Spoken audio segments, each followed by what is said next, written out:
ГСП онлайн. Городские новости сейчас.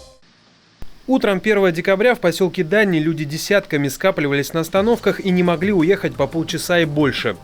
Как рассказал представитель перевозчиков маршрута номер 12, сегодня они перестали возить пассажиров. С 1 декабря на этот маршрут вышли автобусы по разным версиям Коми-Автотранса, или же фигурирует еще одно название – ООО «Сыктывкарское автотранспортное предприятие номер 1».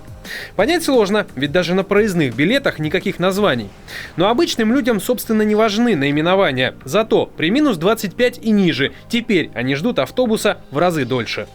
Это не является забастовкой, просто у нас нету законных оснований для работы на маршруте. То есть с 1 декабря с нами не заключен муниципальный контракт, то есть мы с 1 декабря работать не можем. Все разговоры о том, что это является забастовкой, надуманными.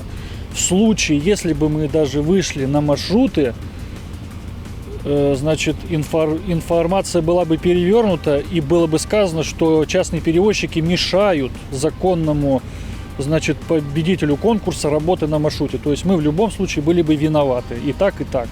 Игорь Шрейдер добавляет, что автопарк приехал в Ухту из Сыктывкара. По его словам, экипаж тоже.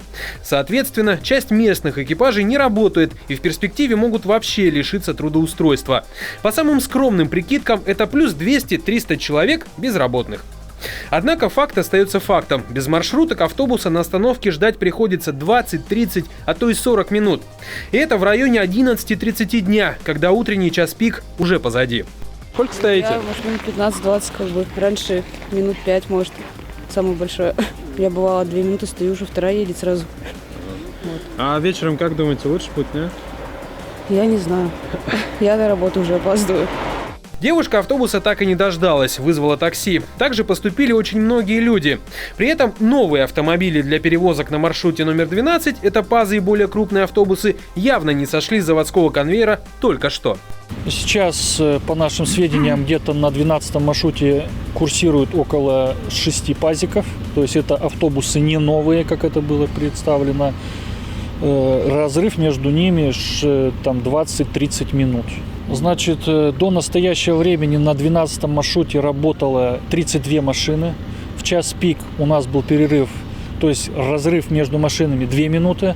В не час пик 3 минуты. То есть 32 машины работало на линии до настоящего времени.